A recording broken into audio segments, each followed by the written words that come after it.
Acontecimento. Uma viagem filosófica através de um conceito. De Slavoj Žižek. Quarta parada. Os três acontecimentos da filosofia.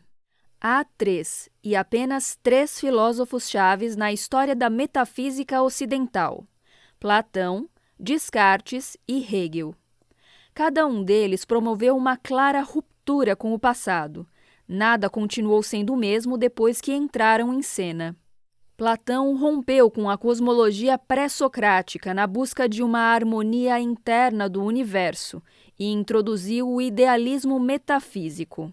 Descartes rompeu com a visão medieval da realidade como uma ordem hierárquica essencial e introduziu dois ingredientes básicos da modernidade filosófica: a noção de realidade material mecânica infinita e irrelevante e o princípio da subjetividade, penso, logo existo, como principal alicerce de nosso conhecimento. E Hegel rompeu com a metafísica tradicional idealista ou materialista e introduziu a era da historicidade radical, em que todas as formas estruturais sociais e princípios sólidos são concebidos como resultados de processos históricos contingentes. Cada um desses três pensadores projetou uma sombra persistente sobre os que o seguiram, mas de uma forma negativa muito específica. Michel Foucault, 1920 a 1984, disse uma vez que toda a história da filosofia ocidental poderia ser definida como a história das rejeições de Platão. Mesmo hoje, marxistas e liberais anticomunistas, existencialistas e empiristas analíticos, heideggerianos e vitalistas, estão todos unidos em seu antiplatonismo. E exatamente o mesmo é válido para Descartes. Ele é criticado por ecologistas, feministas, neurocientistas cognitivos, heideggerianos, mais uma vez, pragmatistas, proponentes da guinada linguística em filosofia. Finalmente, Hegel é a principal bête noire da filosofia nos 2 últimos séculos, criticado por marxistas, liberais, moralistas religiosos desconstrucionistas e empiristas anglo-saxões, entre outros. Será que essa condição excepcional de Platão, Descartes e Hegel não fornece a derradeira prova de que, em cada um desses casos, estamos lidando com um acontecimento filosófico no sentido de uma intrusão traumática de algo novo que permanece inaceitável para a visão predominante? Ademais, além de representar um acontecimento em filosofia, cada um desses pensadores representa um momento de loucura. A loucura de ser cativado por uma ideia, como apaixonar-se, como Sócrates sob a atração do demônio. A loucura no cerne do cogito de Descartes, o que os místicos chamam de noite do mundo, o abandono da realidade externa rumo ao abismo da subjetividade, e a loucura do idealismo absoluto de Hegel, que pretende estender toda a riqueza da realidade à autoimplementação da ideia. Pode-se dizer assim que as filosofias que seguem Platão, Descartes e Hegel são todas tentativas de conter, controlar esse excesso de loucura, de renormalizá-la, de reinscrevê-la no fluxo normal das coisas. Entretanto, a principal razão para tratar esses três pensadores é de outra ordem. Não apenas cada um deles representa um acontecimento do pensamento, mas eles também são filósofos do acontecimento, ou seja, o próprio foco de cada acontecimento. O acontecimento do encontro arrasador com uma ideia de Platão, a emergência de um cogito puramente acontecimal, uma fenda na grande cadeia do ser em Descartes, e o absoluto em si, a totalidade que abrange tudo aquilo que existe como uma autoimplementação acontecimal, como o resultado de sua própria atividade em Hegel. Conexão 4.1 A verdade dói. Na versão para livro didático do Idealismo de Platão, a única realidade verdadeira é a ordem eterna e imutável das ideias, enquanto a realidade material em mutação constante é apenas sua frágil sombra. Nessa visão, os acontecimentos pertencem à nossa instável realidade material. Não dizem respeito à ordem eterna das ideias, onde precisamente nada acontece. Seria essa, contudo, a única leitura possível de Platão? Lembremos a descrição que ele faz de Sócrates quando tomado por uma ideia. É como se Sócrates fosse uma vítima de um ataque histérico, permanecendo congelado no mesmo lugar durante horas, cego à realidade à sua volta. Platão não estaria descrevendo aqui um acontecimento por excelência, um súbito encontro traumático com outra dimensão, suprassensível, que nos atinge como um raio e desintegra toda a nossa vida? Para Platão, a primeira forma e a mais elementar de um encontro como esse é a experiência do amor. E não admira que, em seu diálogo Fedro, ele compare o amor à loucura, a estar possuído. Não é o que acontece quando nos vemos amando apaixonadamente? O amor não seria uma espécie de estado de exceção permanente? Todos os equilíbrios adequados de nossa vida cotidiana são perturbados. Tudo o que fazemos é adornado pela ideia subjacente daquilo. Ou, como Neil Gaiman, autor da famosa graphic novel Sandman, escreveu numa passagem memorável. Citação: "Você já se apaixonou? Horrível, não? Isso o deixa tão vulnerável. Abre o seu peito e seu coração, e significa que alguém pode entrar dentro de você e o perturbar. Você constrói todas essas defesas, constrói toda uma armadura de modo que nada possa magoá-lo. E aí uma pessoa estúpida, não diferente de qualquer outra pessoa estúpida, vem parar em sua vida estúpida. Você lhes dá um pedaço de si. Elas não pediram. Elas fizeram uma coisa burra um dia, como beijá-lo ou sorrir para você. E então sua vida não é mais sua. O amor faz reféns, entra dentro de você. Ele o devora e o deixa chorando na escuridão, de modo que uma frase simples como "talvez devêssemos ser apenas amigos" se transforma num estilhaço tentando achar o caminho do seu coração. Isso machuca. Não só na imaginação, não apenas na mente. É uma dor na alma, uma dor que entra em você e o destrói totalmente. Odeio o amor. Nota: disponível em thinkexist.com quotes Neil Gaiman. Fim da nota. Tal situação está além do bem e do mal. Quando amamos, sentimos uma indiferença esquisita em relação a nossas obrigações morais com respeito a nossos pais, filhos, amigos. Mesmo que continuemos a encontrá-los, nós o fazemos de maneira mecânica, numa condição como se tudo empalidece em comparação com nosso apego apaixonado. Nesse sentido, apaixonar-se é como a extraordinária luz que atingiu Saulo/Paulo na estrada de Damasco. Uma espécie de suspensão religiosa do ético, para usar uma expressão de Kierkegaard. Intervém um absoluto que obstrui o curso de nossos procedimentos cotidianos. Não é tanto que a hierarquia padrão de valores se inverta. Trata-se de algo muito mais radical. Outra dimensão entra em cena, um nível diferente de ser.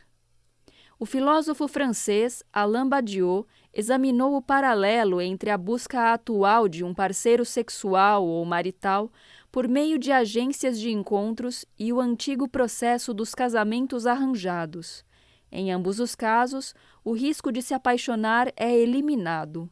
Não há propriamente uma queda contingente. O risco de um encontro amoroso é minimizado por arranjos anteriores que levam em conta todas as conveniências materiais e psicológicas das partes interessadas.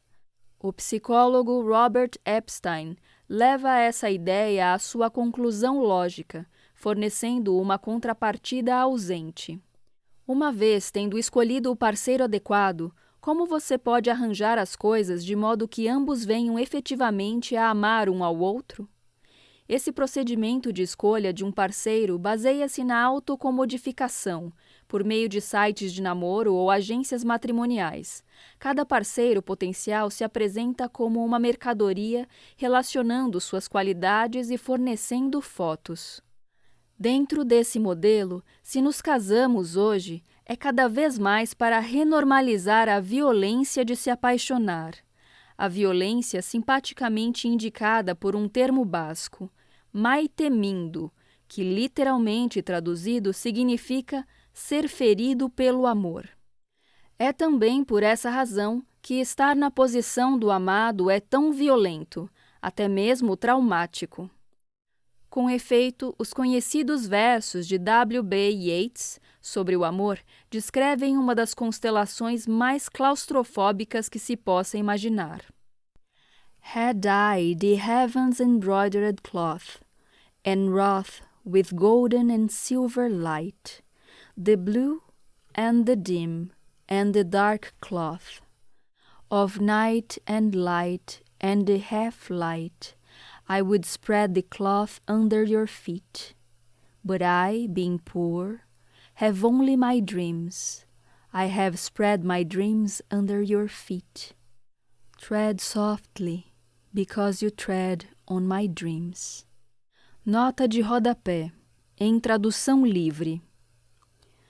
Tivesse eu os tecidos bordados do céu, feitos de dourada e prateada luz, os tecidos azuis e turvos e escuros, da noite e da luz e da meia-luz. Eu espalharia os tecidos sob seus pés, mas eu, sendo pobre, tenho apenas meus sonhos. Espalhei meus sonhos sob seus pés. Pise suavemente, porque você está pisando nos meus sonhos. Nota do tradutor, fim da nota de rodapé. Em suma, como disse o filósofo e escritor francês Gilles Deleuze, 1925 a 1995. Abre aspas. Si vous êtes pris d'un rêve de l'autre, vous êtes foutu. Fecha aspas, entre parênteses a tradução. Se você se enreda no sonho do outro, você está fudido. Fecha parênteses. E, evidentemente, nós nos enredamos da mesma forma num envolvimento político autêntico. Em seu O Conflito das Faculdades, escrito em meados do século XVIII, Immanuel Kant faz uma pergunta simples, mas difícil. Existe um progresso verdadeiro na história? Ele falava do progresso ético em liberdade, não apenas do desenvolvimento material.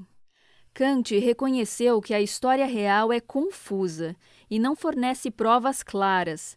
Imagine como o século XX trouxe democracia e bem-estar sem precedentes, mas também o Holocausto e o Gulag.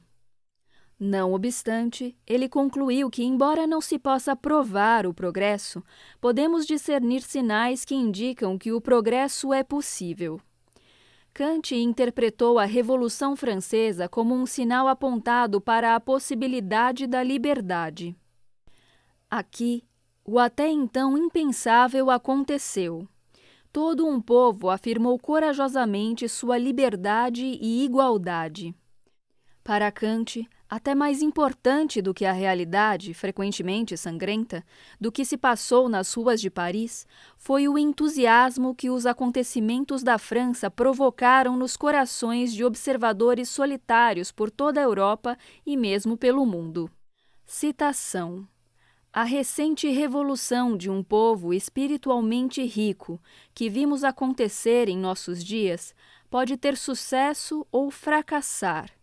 Pode ser cheia de misérias e atrocidades, a tal ponto que um homem ponderado, se pudesse, empreendendo-a pela segunda vez, esperando realizá-la com sucesso, nunca se decidiria, entretanto, a tentar a experiência por um tal preço. Essa revolução encontra, porém, no espírito de todos os espectadores, que não estão pessoalmente implicados nesse jogo, uma tomada de posição no que concerne aos seus desejos, que confina com o entusiasmo e cuja exteriorização comportava um perigo. Essa tomada de posição não poderia ter outra causa senão uma disposição moral da espécie humana. Nota: Immanuel Kant, The Conflict of Faculties, The Political Writings, Cambridge University Press, 1991, página 182. Fim da nota. Será que não nos defrontamos com algo da mesma ordem quando, em 2011, seguimos com entusiasmo o levante egípcio na Praça Tahrir, no Cairo?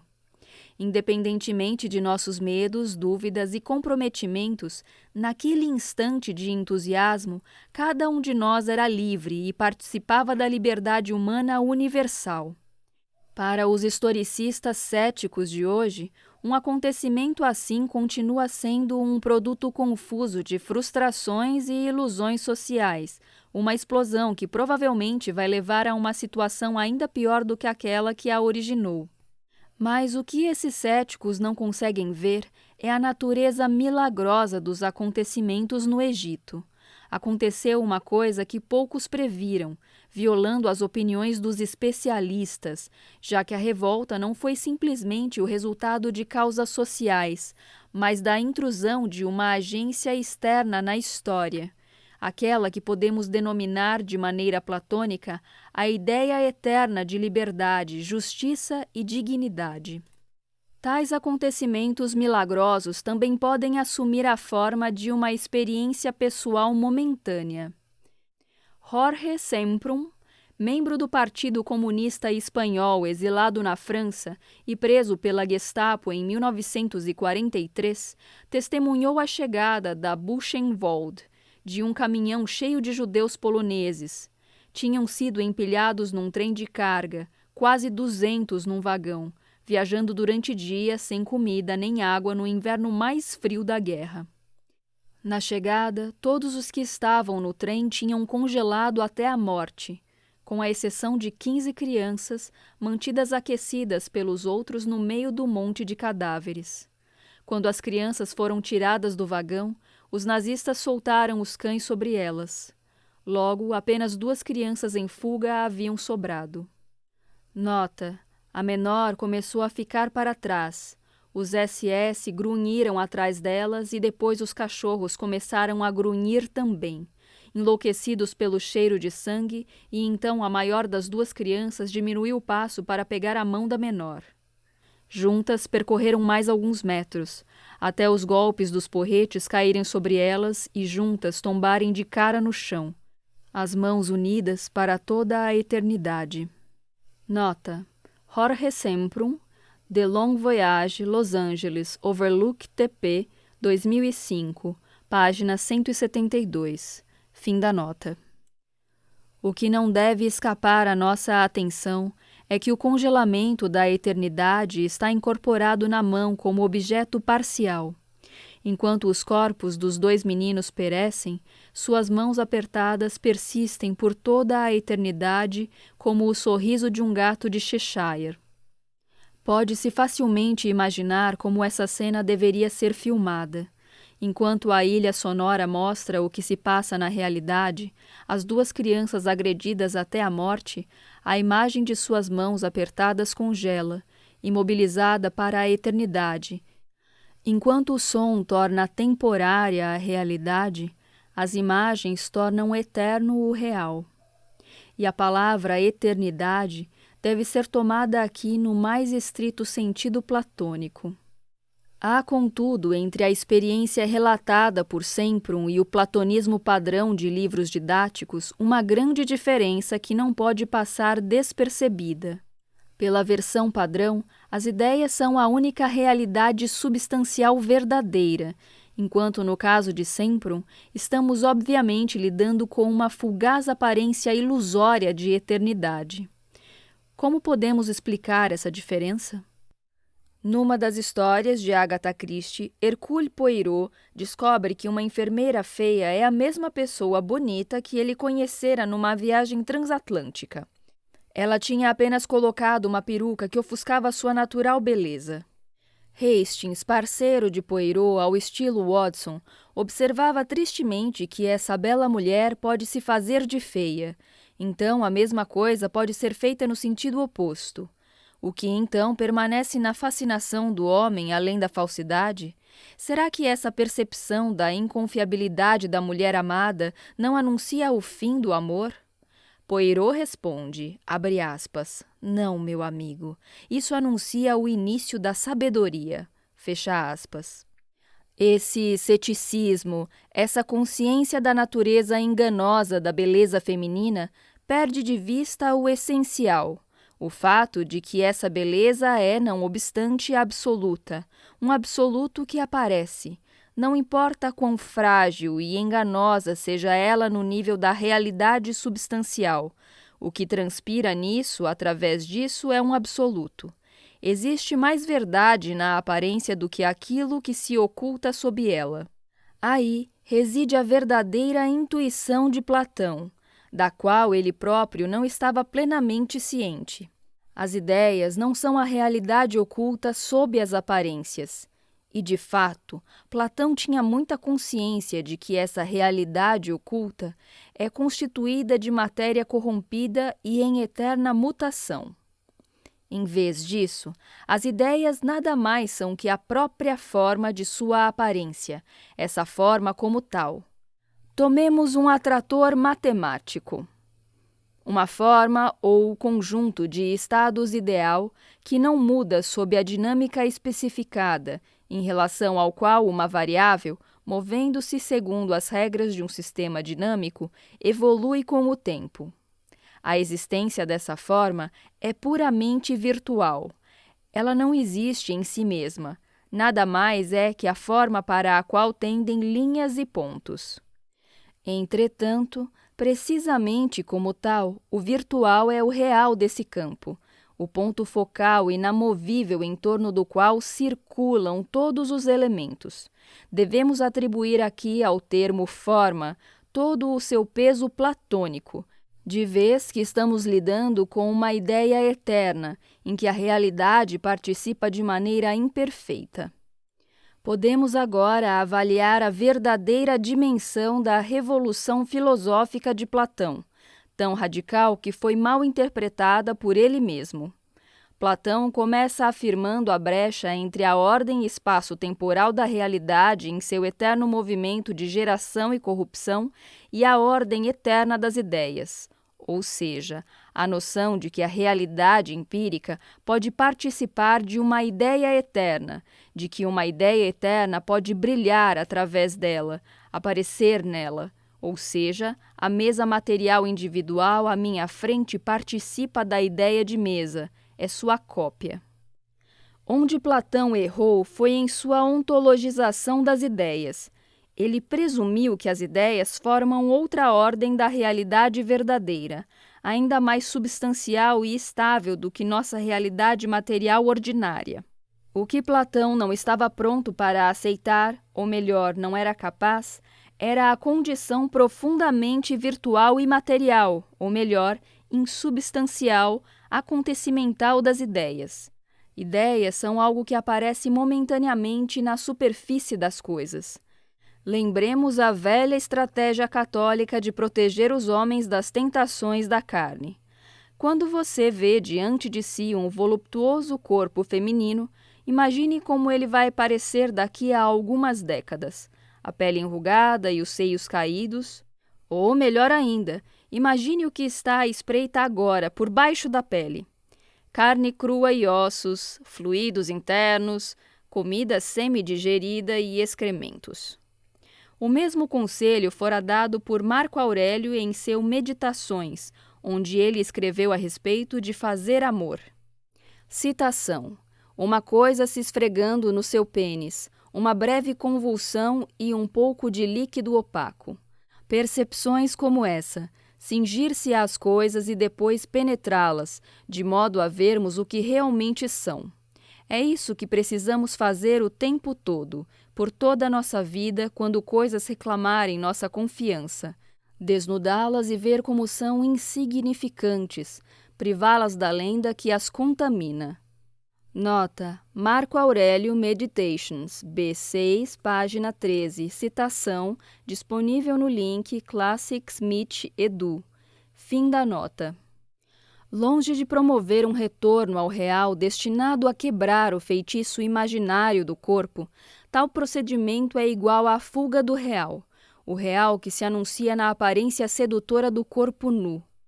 Ou seja, na posição entre a aparência espectral do corpo sexualizado e o corpo repulsivo que se deteriora, é a aparência espectral que é o real, e o corpo em deterioração que é a realidade.